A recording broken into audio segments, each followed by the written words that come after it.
And good afternoon. This is the Elliott Wave daily update for the S&P 500 being recorded on Monday, August the 11th at 2:05 p.m. Pacific Daylight Time. Um, a very interesting day in the manner of which the markets traded. I truly was expecting that we'd see that follow through from the strong rallies that we kind of got on Friday, but also just the lead up that we had on Friday. Um, and both the S&P and the Nasdaq, for this particular smaller sequence, did spike and produce a new high. And let me just double check in the SPX if it also did the same thing as I thought it did, and it was right there. So we did actually, if this is like a 1, 2, and that's a 3, and this is a 4, that's how I'm kind of counting this off of the SPX as well. Now, here you see it a little bit differently. Come on, because of it's a spike. So we got A, B. I mean, that was actually the spike. So we have 1, 2, 3, 4, 5.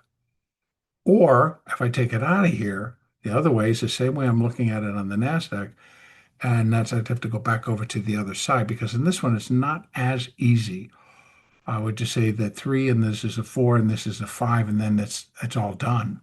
It doesn't appear to be so on the SPX, which is why I'm not giving it that way on the futures market.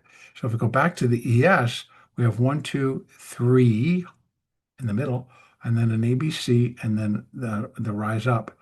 So I believe, but this was a spike that on the closing basis doesn't show. So I'm leaving it as a 3, and then it's all a part of the 4. Now, where are we inside of that 4?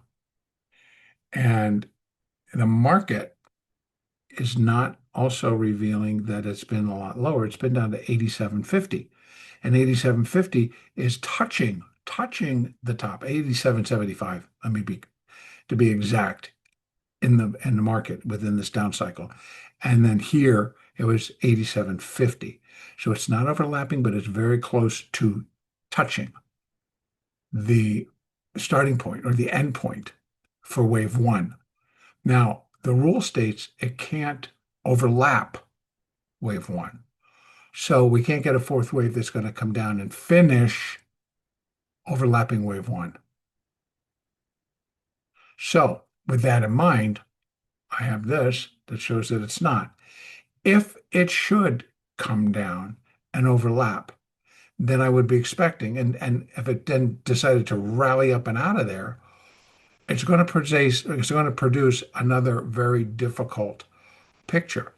And I think I probably could get it kind of covered in that, there's a way that I can put this it gets redone basically. And so the moral of the story, or just the whole point of what I'm talking about, is that I need to allow the market to trade further before I'm going to be able to connect the dots, so to speak. So because there's a couple of issues here that I could put down. I could put 3 here, and then this is an A, B, and then a 1, 2, 3, 4, 5. But either that or we're already done 3, 4, 5. And if that's the case, then I can put the 4 down here, which would mean that we have to just go from the get-go, from the start of the Globex session. The future needs to start trading up and keep going. Can't kind of go waffle, waffle, come back down, test it again, come back down, maybe even break it, but waffle back up. No. If it's done here with a 4 and we're coming back up in a 5, whether that is a 5 of the C or a 5 of wave one. In other words, I drop this down a degree like I did here to produce not just that, but we'd be looking for wave one because it's a C wave going up. Now, other choices that I have, 1, 2, 3, 4, 5 did put in a new high. And if that's the case, then is the C wave done? That did take out that high. So it's like, okay, that's kind of taken care of. So did it did it take care of it? And you're kind of going like, well, maybe. Now, if it did, and I put the C wave here, and then I put the B wave, so the minuet B wave, whoa, it's all the way down there. That's the minuet A, minuet B. So the purple color would go up here without reaching anything, basically. And but still, it could be done. And then it's pretty much, for all intents and purposes, it's a flat. It's an A, B, C flat. And we'd be looking for that, for the market to come back down and to probably put in like this 64.31, and this is 64.68. So, maybe to pop 30 points below this. So you're going to get down to like 6,200, maybe, maybe. In which case, then I would consider it done. And in that case, this can come down and break below that. That would be another signal that it could be done. If we continue to decline and we kind of drop below this, we just kind of start to drop from the highs. Then, first of all, the overlap is going to put the other one likely into place where the ABC and that minuet wave B is done. And we're not going to go up now. Now, here's the other side of this story. These were always here. Yes, they still exist. Yes, my expectation was that we might get up there. The market looked pretty strong as we left it on Friday, and I thought we'd get that follow through, i.e. an Apple and a few other stocks. Didn't happen. So it kind of left the expiration a little bit like I thought, like an Apple. It's like they wanted it at 230 because they wanted it to expire, and they could then, dealers could, it's like, yeah, we're going to sell that stock to you. We're going to sell you that stock at 230, and then we'll buy it back at 225 or 226 or even lower. So a lot of expiration took place, and a lot of people got long stock at 230. Okay, so that's just a little, the market maker business.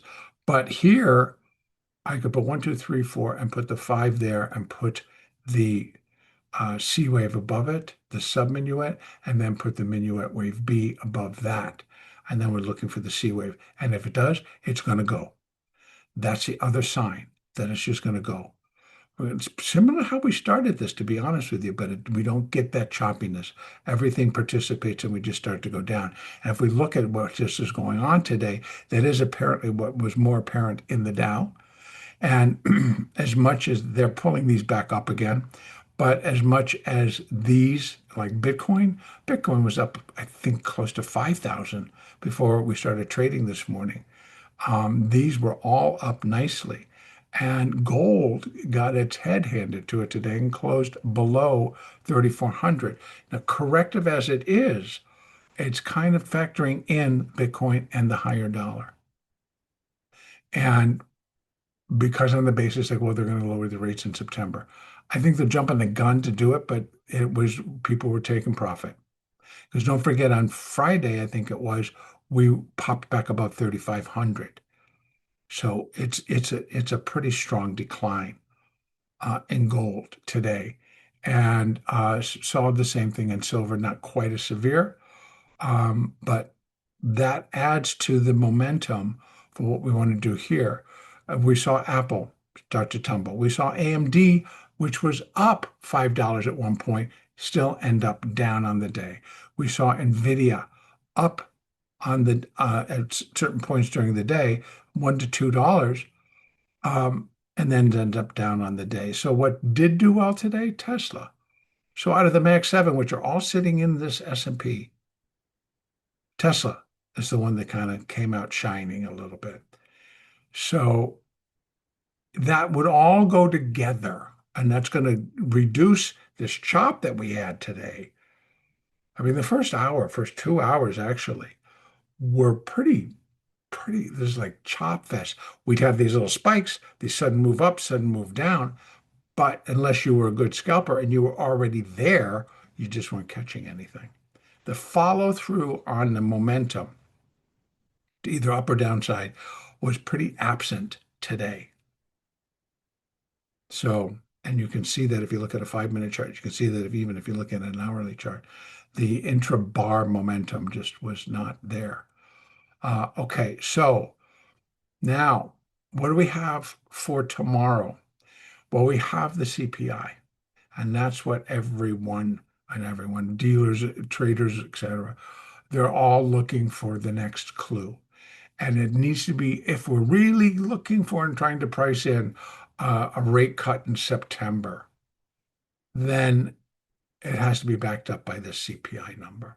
And then again on Thursday, the PPI number. They have to show that inflation, as would be attached to these tariffs and trade wars, is not having an effect. And I just don't know if that's going to happen. And I think the market doesn't know if that's going to happen. So all of the good news, all of that good news for Apple, well, it's kind of sunk in, right? Oh, we ran it to 230 simply because of the options. But it is not bad news for Apple, but they still have to get those plants built. They still have to get all the manufacturing done before they can even put the first glass inside, onto a iPhone or an iPad or an iMac. Not, that takes time. So that's why I think we also saw the stock kind of come back into line. I don't think we're going to see that by next earnings reports. All right, so things to kind of look for here. I want to kind of take a look at the spiders. The spiders kind of went out at 6:35, and they didn't. Not too much damage done in the spiders today. But 6:35 is zero gamma and also large gamma 4. So it's holding above it. So it's not been taken out, but if it drops below 6:35, large gamma 4 goes out. 6:37, which it did break, is the volatility trigger. That's the negative here in today's story. In the spiders, the volatility trigger has been taken out. And so large gamma 4 is likely to go next. Then at 6:30, as it was left today, 6:30 is large gamma 1, 6:25 the put wall. So if we get down there and start breaking those, I think things can accelerate. Then it's going to be easier to say C wave, wave B, we're going down in the minuet, C wave going down. Those could kick it off. And it's not saying that we're just going to drop and drop and drop and drop, although it's going to feel like it because we're trading at 63.80 and we're looking to go down to 62.40 for starters. So, it's about 140 points. And that's a decent move, but it's going to feel like it's falling from the sky because it should come as a lot of things we're selling a lot of things. And not that we have two or three or four within, the Mag 7 that are battling to the upside, and while the others are getting kicked. That produces the chop and just the craziness in the trade market. And so, I'm hoping that all smooths itself out and we all either go up in unison or we go down in unison. Much easier to trade, obviously. All right. So, within the ES itself, it kind of did, it came barreling back down through the call wall at 64.24. I'm wondering, I don't know if the SPX actually did get itself above. It did. It got to 64.07. Not enough to break its call wall. Got above it, penetrated it, but it couldn't hold. Didn't hold. So I believe the call wall is going to remain there and remain strong because it's large gamma 2. So coming down 63.89. Now we've gone down and broke it slightly just before the close and then quickly popped back up above it. The volatility trigger we know is taken out in the spiders. So if the market here opens and slips back below 63.89 and picks up some speed, then I'm going to think that the volatility trigger is being triggered. There's also sitting there large gamma 4. No, not sitting there. Volatility triggers by itself. Then 63.74 large gamma 4 should be an easy, easy takeout. Then we might start to pick up some momentum to the downside if that occurs. And again, what we're going to do, 1, 2, 3, 4, 5, put that B wave, the minuet B wave up here, and then we start the minuet C wave down. All right, so that actually is about it for today. I'm going to leave these for right now because maybe we do turn and just they love the CPI and we bounce straight up through them. And that's also possible. And that's just going to be crazy, but it could be. And it might be a spike. And I have to tell you, that wouldn't surprise me. I got 1, 2, 3, got a 4, and it spikes up and out of there, and that's it. That's it. They don't like it, bam. And again, C wave goes up there, the B wave goes on top, and we're in the C wave coming down. Now, here's the other side that I just want to include this for a moment. Even on this downside, it is still, this whole thing is corrective. We're correcting minute wave 3 via a minute fourth wave. Once that minute fourth wave is complete, which we'd be looking for down in here somewhere, yep, the possibility exists we can get down into that FIB support, but that's where we got first for a flat. Now, in that, once this minute fourth wave is complete, a minute fifth wave should come up, and all of these highs will be taken out, and then some. And then I do believe 65, and then I do believe 66. Then I do believe we're likely to start heading towards, I don't have, oh, there it is. I mean, that's on a minor level. But yeah, it's possible. But 7,000, 65 to 7, 6,500 to 7,000, I think it is possible. And by the end of the year. So all things. Still going to be looking for that additional leg up, but we got to get through this mess first. All right, that's going to be it. Next update will be tomorrow morning.